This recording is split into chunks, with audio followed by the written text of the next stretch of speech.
감사를 드립니다.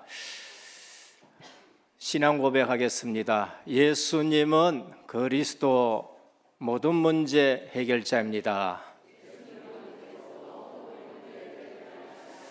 다시 인사합니다. 예수 그리스도를 깊이 생각합시다. 제가 담임이 되면서 첫 번째 여러분 앞에서 드린 말씀이 있습니다. 기억하시는 분들도 있을 것이고 잊어버린 분들도 있을 것입니다. 첫 번째 드린 말씀이 배운 대로 하겠다라고 말씀을 드렸습니다. 이유가 뭔가? 예전에도 배웠습니다. 목회자가 되어야 되기 때문에 반듯한 거 배우고 성실한 거 배우고 그리고 열심히 하는 거 배웠습니다. 그런데 안 된다는 것을 제가 깨달았어요.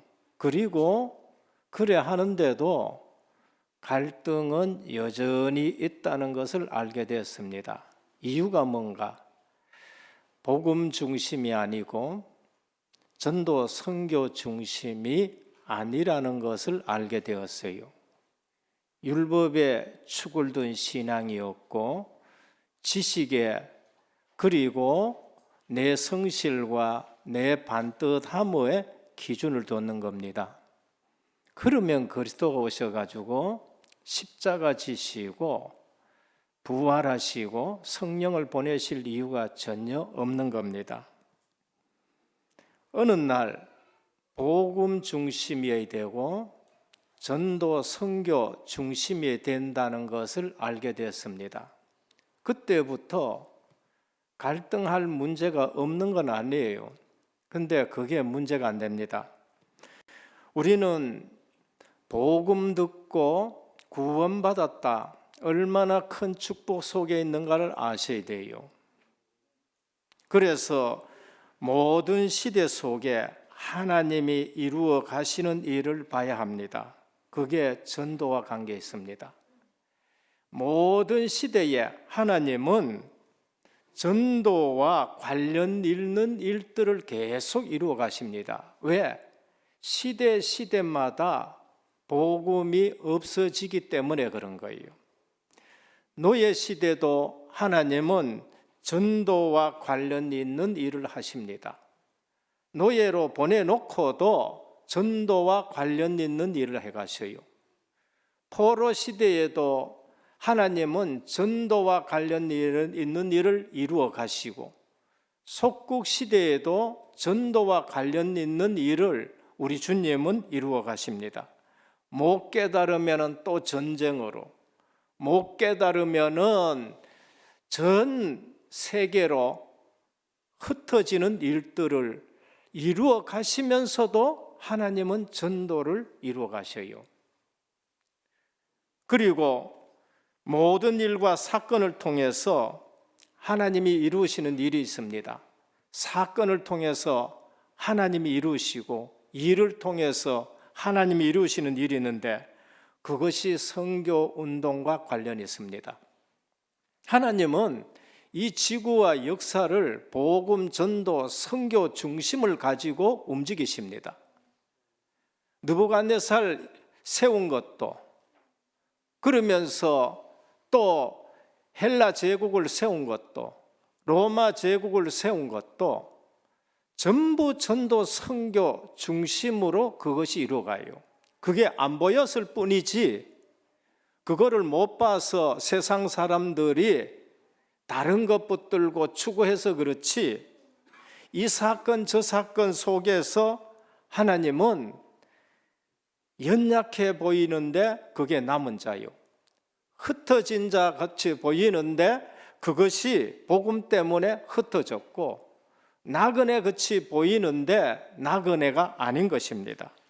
그래서 누명 쓴 일 같은데 실제적으로는 진짜 복음 붙들고 선교에 쓰임 받는 겁니다. 그게 초대교회요, 개혁교회요. 이 시대에 오직 복음, 오직 전도, 오직 선교하는 우리 다락방에 거기에 지금 정체성이 있는 것입니다. 오늘 또 핍박받는 일 같은데 핍박받은 이 걸음에 사마리아 성에 큰 기쁨이 오게 되고 사마리아 성의 어두움, 흑암, 귀신들이 떠나가고 고질적인 중풍병이 해결되는 일들이 일어나는 것입니다. 그래서 복음을 들어서만 되는 게 아니고요, 복음 중심으로 생각하고 판단하셔야 돼요. 안 그러면은 내 중심 많이 지금 해봤었습니다. 그리고 내게 덕이 되느냐 손해되느냐 제가 그거 많이 민감하게 깨닫는 사람입니다. 그런데 그것 가지고는 갈등이 돼서 안 돼요. 문제 오고 사건 터지면은 어쩔 줄을 모르게 되는 겁니다. 우리는 문제 너머에 하나님의 계획이 뭔가 그거 깨달은 사람이 애굽에 가 있었던 요셉이었고 바벨론의 포로가 되었던 다니엘이었습니다. 전혀 상관이 없는 사람들이죠. 모든 사람을 통하여 하나님이 이루시는 일이 있습니다. 그게 뭔가 하면 복음 운동과 관계 있는 사람을 하나님이 쓰십니다. 모든 사람을 하나님이 쓰시면서 일을 이뤄가는데 재능 있는 사람을 쓰느냐? 아니에요. 복음 운동과 관계 있는 사람을 쓰십니다. 많이 가졌다고 쓰고 똑똑하다고 쓰고 지위 높다고 쓰고 영향력 있다고 쓰느냐? 아니에요. 복음 운동과 이 사람이 얼마나 관계 있느냐, 그거 딱 깨달으면 하나님이 그 사람을 쓰십니다. 사도행전 2장 9절에 11절을 보면 본토인들이 있어요. 그런데 하나님은 누구를 쓰셨느냐? 15개 나라의 디아스포라, 흩어져서 온 사람들을 쓴 거예요. 유대 땅에 있는 사람을 썼느냐? 아니에요. 갈릴리에 있는 사람들 우리 주님은 불러가지고 그들을 쓰신 겁니다. 그래서 사도행전 3장 1절에 보면은 안전뱅이가 있는데 그 안전뱅이를 일으켜가지고 대제사장 문중 앞에서 그가 서가지고 서 있는 것만 해도 하나님이 쓰시는 일들이 되는 겁니다. 오늘 또 소외된 사마리아에 복음으로 큰 기쁨이 그 성에 있었다 했는데 누구예요? 빌립 집사예요. 초대교회 7 집사가 전부 누구냐? 이름을 보면은 유대인이 아니고 디아스포라예요. 전부 헬라식 이름을 전부 가졌었습니다. 유대 땅에 있고 예루살렘 성 안에 있었던 이름들이 아니고 이방인 지역에서 살았던 사람들, 헬라 이름을 가진 사람 중에 한 집사인데 이렇게 쓰임 받는 것을 볼 수 있습니다. 박해자인데 복음을 깨닫고 보니까 이 복음이 너무 중요하다고 생각된 사도 바울을 하나님이 쓰시고, 사도 바울이 감옥에 가 있는데 오네시모 죄수, 주인의 그 신실한 빌레몬의 집에 돈을 훔치고 달아난 오네시모를 하나님이 복음 듣게 해가지고 하나님이 그 사람을 쓰시는데 사도 바울이 거기에 쓰임 받는 걸 볼 수 있습니다. 자칫하면은 신앙생활하면서 좋다 나쁘다에 빠져요. 그건 나쁜 건 아니에요. 좋고 나쁜 거 그거는 우리가 가지고 있어야 되겠죠. 내게 덕이 된다 손해된다, 그러니까 복음 기준이 아니고 전도 선교 기준이 아니면은 하나님이 이 역사를 움직여 가는데 거기에 담겨 놓았던 모든 축복은 나는 하나도 누리질 못하는 거예요. 왜? 안 보이니까. 내 기준이니까. 그 한평생 갈등하고 한평생 상처받고 한평생 이게 인생의 목표도 없이 신앙생활을 나는 믿는데 믿지요. 45년 동안 내가 믿었다니까요. 근데 그 갈등이 없어지지 않아요. 왜? 문제 앞에서. 그러나 복음과 전도와 선교를 알게 될 때에는 사건 속에서 하나님이 뭐 때문에 사건을 일으키고 터뜨리고 포로로 붙들려가고 하느냐, 그거 아는 사람은 애굽에 가도 하나님이 쓰시는 거예요. 종이 아니에요. 노예가 아니에요. 포로로 가도 포로가 아닙니다. 거기서 하나님의 역사를 설명하고 전도 선교에 쓰임받고 사자굴 들어갔는데도 하나님이 보호하는 것을 볼 수 있습니다. 잘 못 알아들어요. 그래서 지금 이 시대 계시록 2장 7절에 주님은 7뼈를 잡으시고 7금초대 사이를 운행하시면서 교회마다 하시는 말씀이 있어요. 귀 있는 자는 성령이 교회에 하시는 말씀을 들을지어다 했어서요. 잘 못 들어요. 잘 깨달을지를 못해요. 에베소 교회도 못 깨닫고 서문화 교회도 못 깨닫고 라오디게 교회도 못 깨닫고 부자 교회예요. 못 깨달아요. 그래서 교회마다 성령이 교회들에게 하시는 말씀을 들을지어다 하는 겁니다. 오늘 또 주의 음성이 들려지는 예배가 되기를 주님의 이름으로 축원합니다. 첫 번째입니다. 사마리아 성을 살린 중직자 빌림입니다. 그게 뭔가? 핍박 속의 말씀은 더욱 널리 증거됩니다. 모르면은 왜 예수 믿는데 핍박 오느냐? 모르면은 왜 예수 믿는데 내게 시련이 오느냐? 모르면은 왜 예수 믿는데 고난이 오고 시험이 오느냐 그래요. 알면은 핍박 속에 말씀은 더 널리 증거되는 거예요. 몰라가지고 뭐 하고 있느냐? 유대 땅 안 떠나고 있는 거예요. 분명히 주님은 예루살렘과 온 유대와 사마리아 땅끝까지 이르내 증인이 되려 했는데 이분들은 유대 사상이 아직 젖어 있어요. 우리만 예수 믿고 우리만 구원받고 우리의 메시아고 여기에 틀이 안 깨지는 겁니다. 근데 알았어요. 흩어져 가지고 이방인에게도 복음을 전한 겁니다. 빨리 성도님들은 아셔야 되는 거예요. 의외로 핍박에 대한 이해가 부족합니다. 그래서 주님은 마태복음 5장에 이렇게 말씀하셨어요. 너희가 지금 생각하는 복은 틀린 것이다. 차라리 심령이 가난한 것이 복이 있고 차라리 애통하는 것이 복이 있고 그리고 의에 줄이고 목마른 것이 복이 있고 그러면서 핍박받는 것이 복이 있다. 제일 마지막에 팔복 제일 마지막에 뭐라고 하셨냐면 나를 인하여 너희를 욕하고 핍박하고 거짓으로 너희를 거스려 악한 말을 할 때는 너희에게 복이 있나니 기뻐하고 즐거워해라. 너희 전에 있던 선지자들을 이렇게 핍박하였느니라 그래요. 진짜 예수 믿는 사람은 핍박을 받고 진짜 선지자는 돌 맞고 핍박받았다는 거예요.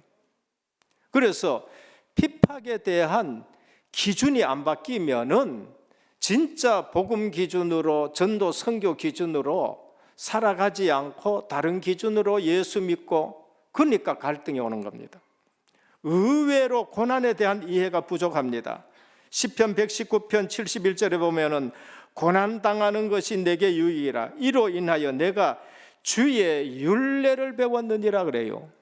고난 없으면은 매번 육신적인 거, 연락과 쾌락 이런 쪽으로 자꾸 가게 됩니다. 그래서 하나님이 고난 줘가지고 깨달아서 주의 말씀 듣고 이 자리에 앉도록 하신 거예요. 아마 뭐 그런 거 없으면 아직도 예배 드린 것보다는 저 봄이니까 어디 가는 것이 훨씬 좋다, 훨씬 더 좋습니다. 한번 가가지고 하루 놀아보라니까요. 얼마나 좋은지 몰라요.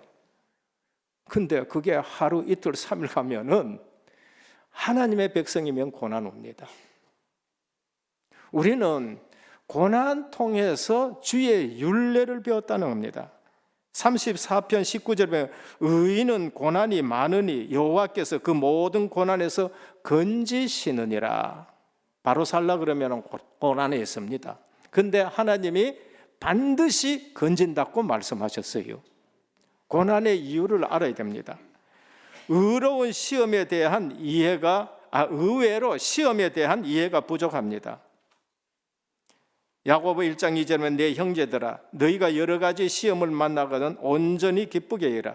이는 너희의 믿음의 시련이 인내를 만들어내는 줄 너희가 알미니라. 시험 당하면은 참으시고 기다리시고 기도하시고, 그게 인내입니다. 인내를 온전히 이루라. 이는 너희로 온전하고 구비하 조금도 부족함이 없게 하려 하심이라 그래요. 시험 오면은요, 그것 통해서 인내를 배우고, 그러면서 하나님의 나라가 회복되는 걸 보고 조금도 부족함이 없게 하려 하심입니다. 야고보 1장 12절에 보면 시험을 참는 자는 복이 있나니 이는 시련을 견디어 낸 자가 주께서 자기를 사랑하는 자들에게 약속하신 생명의 면류관을 주려 함이라는 겁니다. 그리고 고린도전서 10장 13절에 보면은요, 시험 밖에는, 사람이 감당할 시험 밖에는 당한 것이 없다는 거예요. 시험 당할 때에 하나님이 힘을 주시거나 피할 길을 주신다는 겁니다. 그래서 절대 염려하지 않는 성도가 되기를 축원합니다. 절대 고난과 핍박과 시험에 속지 않기를 축원합니다. 그래서 그 어두운데 뭐 하라느냐? 빛을 발하는 거예요. 이사야 60장 1절에서 이렇게 말씀합니다. 일어나 빛을 발해라. 이유가 뭐예요? 온 땅의 어두움입니다. 캄캄함이 만민에게 있다. 모든 사람이 지금 이걸 깨닫지 못하고 쏟고 있고 잡혀 있고 붙들려 있고 온 땅에 어두움이 임했다는 거예요. 그래서 일어나 빛을 발하는데 이 빛이 내 위에 임하였느니라 하셨습니다. 우리 은혜교회 모든 성도님들 위에 주의 영광이 임한 줄 믿으시길 바랍니다. 우리에게는 주의 영광이, 주님의 빛이 임했어요. 그래서 너희는 세상의 빛이라. 사람이 산 위에 있는 동네가 숨겨지지 못할 것이요, 사람이 등불을 켜서 말 아래에 두지 아니고 등경 위에 두나니 이러므로 집안 모든 사람에게 빛이 있느니라 그래요.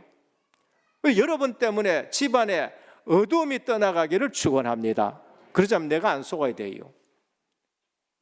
내가 문제와 사건과 시대에 사람에게 안 속아야 되는 겁니다. 그래서 사도행전 1장 8절에 말씀 성취를 봐야 돼요. 예수 믿는다, 그 사람에게서 말씀 성취되는 걸 봐야 돼요. 은혜교회 왔다, 착한 사람이 많이 있느냐, 내게 덕이 좀 되느냐, 그거 보지 말고 이 교회에는 하나님의 말씀이 성취되는 거라, 그걸 보셔야 되는 겁니다. 큰 핍박은 복음을 더 크게 증거하게 됩니다. 여러분, 초대교회만큼 큰 핍박이 있는 시대가 있었습니까? 없어요. 교회의 역사 2000년 동안에 초대교회만큼 큰 핍박이 있는 때가 있었냐? 없어요. 그런데 그때 큰 전도가 일어났고 큰 선교가 일어났어요. 그때만큼 진짜 전도 선교된 적이 없습니다. 종교개혁 때만큼 많은 피를 흘린 시대가 있느냐? 없습니다. 유럽의 인구의 3분의 1 내지 절반이 전부 다 종교개혁 때 죽어버렸었어요. 그런데 그때만큼 역사적으로 바른 복음, 바른 전도 선교가 일어난 적이 있느냐? 없다는 거예요. 그러니까 우리가 큰 핍박은 큰 응답으로 옵니다. 큰 시험 속에는 하나님의 큰 계획이 이루어집니다. 오늘 또 유대 전 지역으로, 그리고 절대 안 가는 사마리아 지역으로, 마가복음 16장 20절에 보면은 주께서 함께 역사하사 그 따르는 표적으로 말씀을 확실히 증거했다 그래요.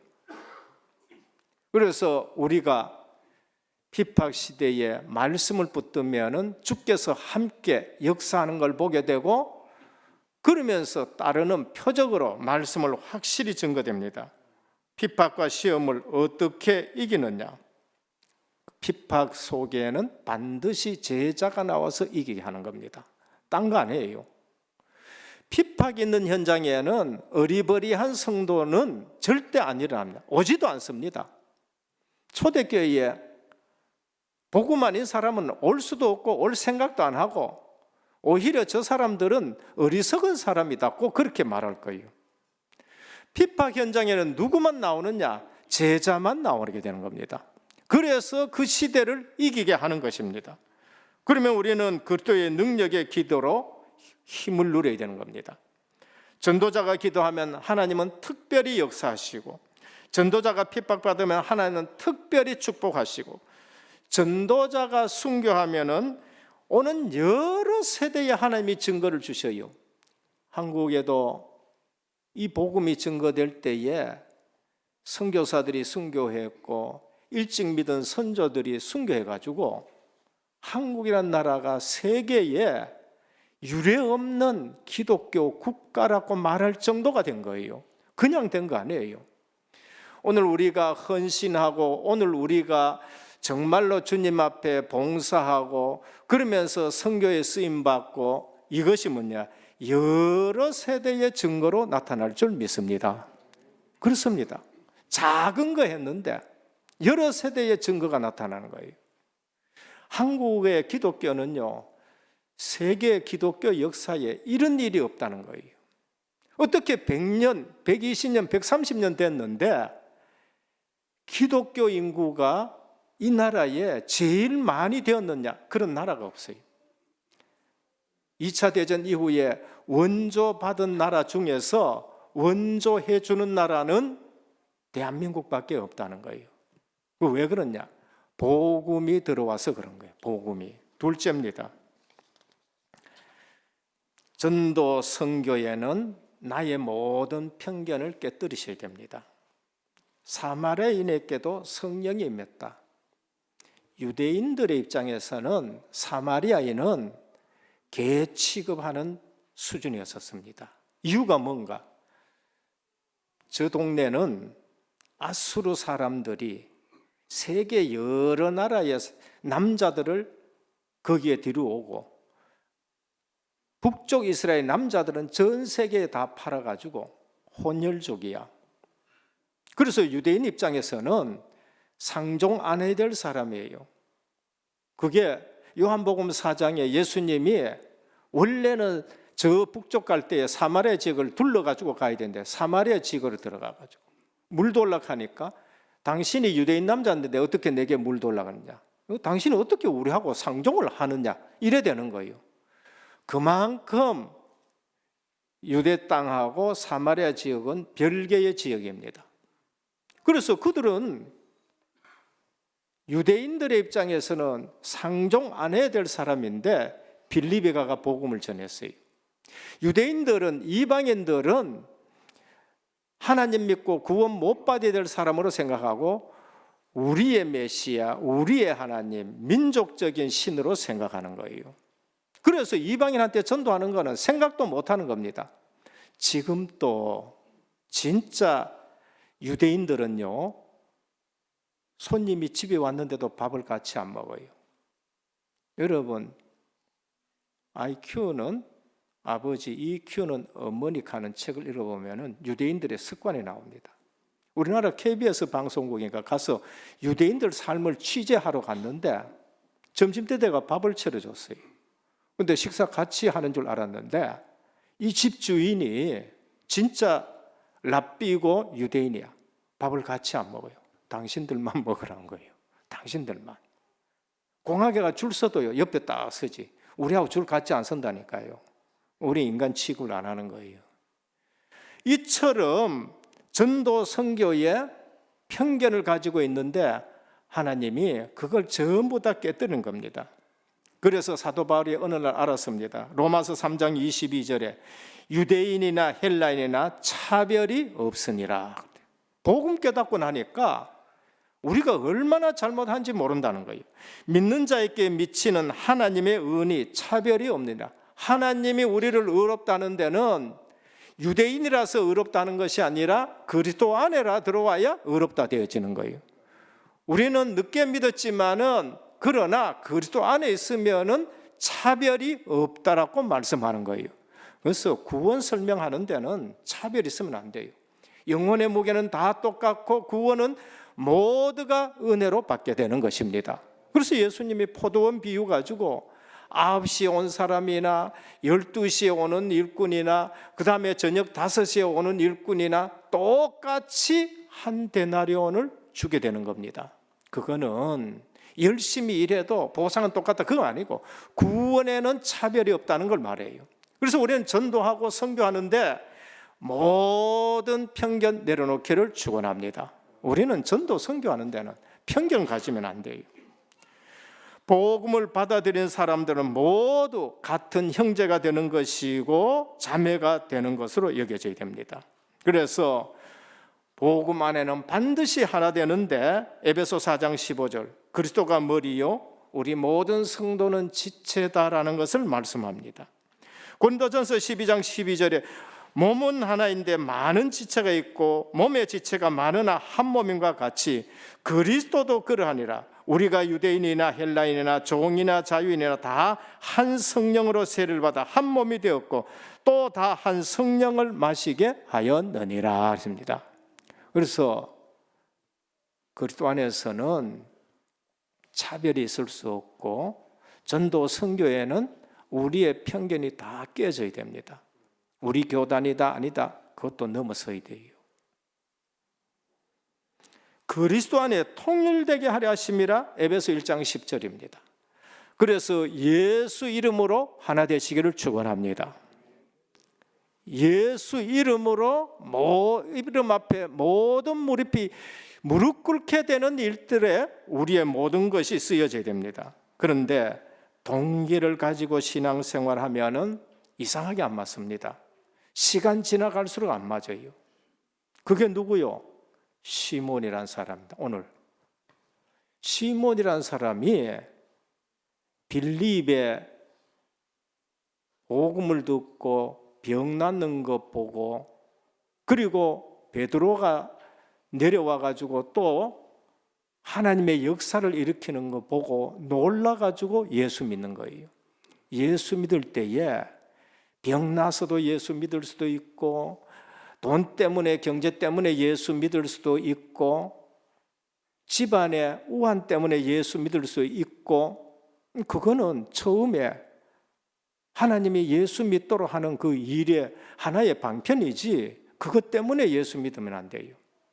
어느 날 뭐를 들어야 되냐? 하나님의 말씀이 기준이 돼야 돼요. 복음이 기준이 돼요. 근데 이 시몬이라는 사람이 원래 어둠에 덮여가지고 자기가 무슨 능력을 행하면서 내가 하나님이다 그러고 그러면서 돈을 벌게 되고 이러다가 흑암이 꺾여지는 걸 보고 사도들의 기적이 이르는 걸 보고 그것 보고 예수를 믿는 거예요. 그것 보고 세례를 받았어. 복음으로 이게 바꿔져야 되는데 그것 보고 하다 보니까 저 능력도 내가 돈을 주고 좀 사야 되겠지. 그래서 내가 돈을 벌어야 되겠지. 이래 된 겁니다. 우리는 하나님의 은혜와 은사는 결코 돈으로 사고 팔 수가 없는 거예요. 우리는 돈을 받고 돈을 주고 돈으로 사고 돈으로 파고 동기를 가지고 신앙생활하면 갈수록 안 맞아요. 그래서 베드로가 네가 돈을 좋아하니 돈으로 망하겠다 합니다. 시몬이라는 사람은 초대교회에 이단으로 소문이 났어요. 나중에 이 사람이 영지주의의 괴수가 되는 것을 볼 수 있습니다. 터툴리안이라는 사람이나 순교자 저스틴이나 제롬은 그는 영지주의, 틀린 신앙의 대부라고 그렇게 말했습니다. 하나님의 은혜와 성령의 역사를 육신적인 이익의 도구로 이용하는 일은 결국은 실패하고 쓰디쓴 인생이 되고 마는 것입니다. 그럼 우리는 성령의 역사와 사단의 역사를 구분할 줄 알아야 합니다. 성령의 역사는 항상 하나님께 영광을 돌리게 되는 겁니다. 그런데 시몬은 자기가 영광 받으려고 그래요. 하나님의 역사를 가지고 자기가 돈을 벌려고 그러고 성령의 역사는 진짜 하나님의 영광을 나타내고 성령의 역사는 하나 되게 하는 것입니다. 그 영이 하나님께 속했는지 사단에게 속했는지 이걸로서 우리가 알게 됩니다. 성령의 역사는 열매로 알게 돼요. 그래서 우리 주님이 오셔가지고 나무는 뭐를 보고 아느냐? 그 열매를 보고 안다는 거예요. 오늘날 목회자 그 열매를 보고 우리는 목회자를 알아야 되고, 장로님 열매를 보고 알아야 되고요. 시간 지나가면 무슨 열매를 맺느냐 보고 알게 되는 겁니다. 그래서 사도 바울은 갈라디아 5장 22절에 보면 오직 성령의 열매는 사랑과 희락과 화평과 오래 참음과 자비와 양성과 충성과 온유와 절제니 9가지를 말씀한 거예요. 내 삶에 이러한 열매가 있기를 축원합니다. 우리의 삶에 이런 것이 자꾸 맺어져야 돼요. 이게 아니면은 그건 성령의 열매가 아닌 것입니다.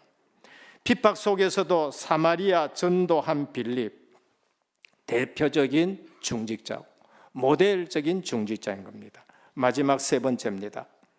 끝까지 성령 인도받는 빌립, 사마리아 지역에서 사역을 하고 있는데 전도자와 제자는 말씀을 따라가고 전도자와 제자는 성령의 인도를 세밀히 받습니다.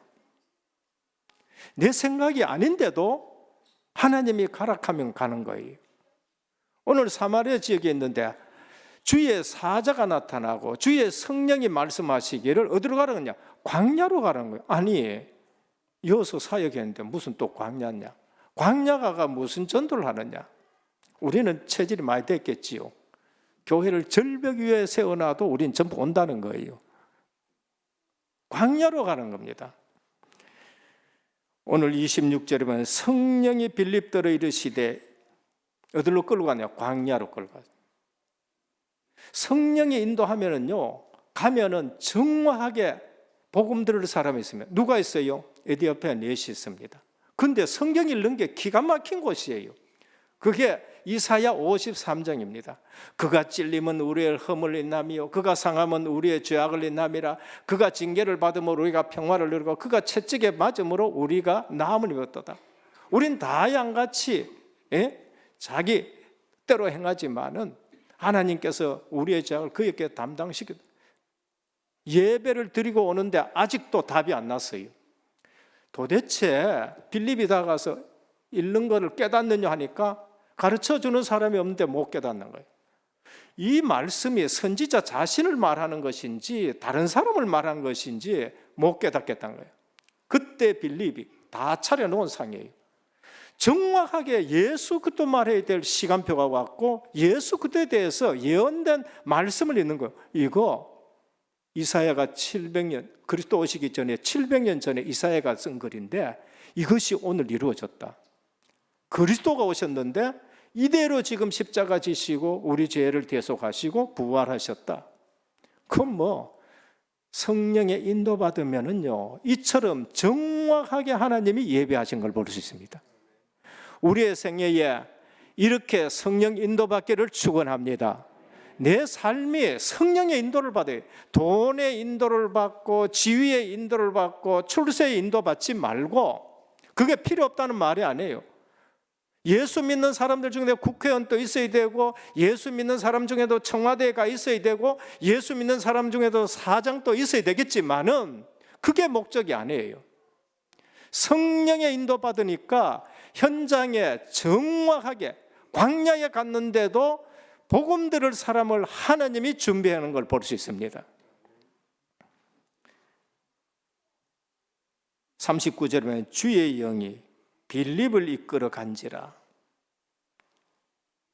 빌립이 누구의 인도를 받느냐? 성령의 인도를 받는 거예요. 내 씨는 기쁘게 길을 갔다. 다시 보지 못했다. 사도행전 11장 12절에 보면 성령이 내게 명하사 아무 의심하지 말고 함께 가라 하시며, 전도자들은요 성령 인도에 전부 민감합니다. 다른 데는 별로 민감하지 않아요. 누가 내게 이런 말 했다 저러면 민감하지 않습니다. 우리는 성령 인도받는데 민감하시기를 축원합니다. 성령 인도받는데. 이게 안 되는 사람은 자기에게 요만한 것만 얘기해도 거기에만 민감해요. 육신적인 거, 자존심에 굉장히 민감합니다. 그런데 진짜 복음, 전도, 선교에 관심 가진 사람은 성령 인도받는데 민감합니다. 사도행전 16장 6절입니다. 성령이 아시아에게 말씀 전하지 못하게 하거늘 내가 가고 싶은데도 하나님이 아시아의 문을 막아버리고 마게도냐 쪽으로 하나님이 인도하시는, 가보니까 알게 되는 거예요. 성령의 인도받으면 가면은 루디아가 있고, 가면은 야손이 있고, 가면은 브리스길라 있고. 성령 인도를 받으면은요, 한 번 만남이 정확한 만남입니다. 저는 한 번 만남이 얼마나 정확한지 오늘날까지 그 축복을 누리는 겁니다. 한 번 만남이 영원한 만남이에요.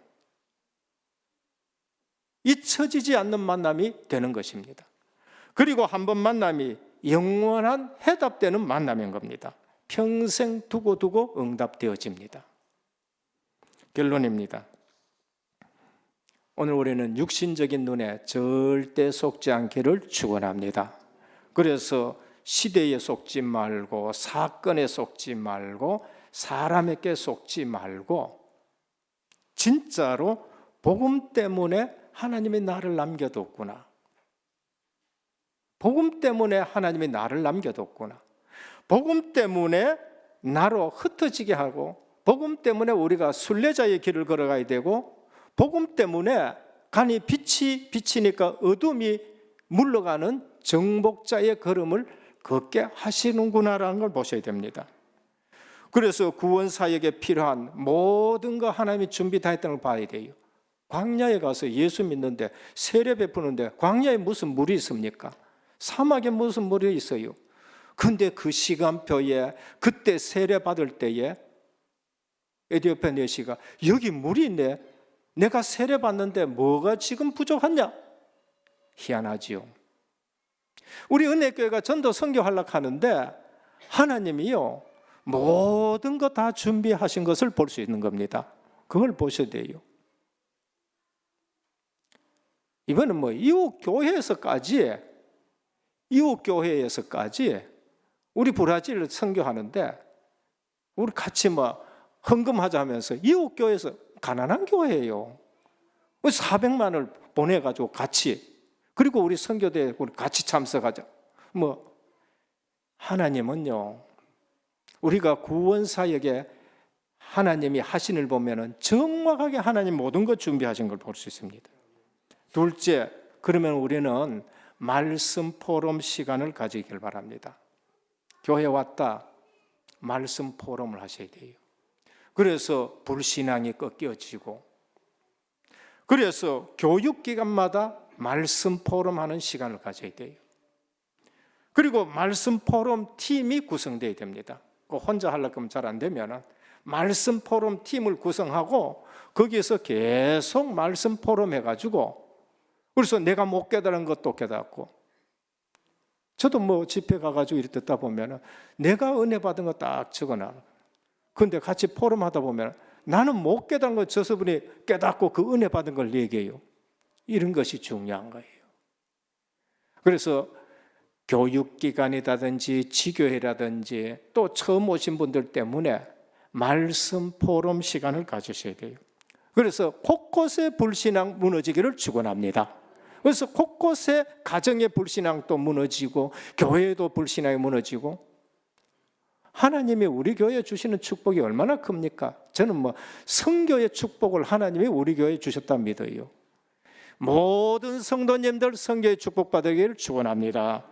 그러면서 뭐하냐? 그리스도 안에서는 내가 증인이다는 거예요. 그리스도 안에 있으면 증인인 겁니다. 그래서 딴 거 말할 필요 없어요. 뭘 말할까? 그리스도 안에 본 거 말하면 됩니다. 그리스도 안에 체험한 거 말하면 돼요. 내가 예수 믿고 체험한 거 말해. 그럼 저가 가면은 뭘 얘기합니까? 증인으로 서는 거죠. 딴 거 아니에요. 그리고 그리스도 안에 하나님 주신 거 그거 말합니다. 그리고 되어진 걸 말합니다. 우리 교회에 되어진 건 계속 말씀하는 겁니다. 교회 안에서 내가 만든 일, 내가 한 일 얘기하면은 시험 들어요.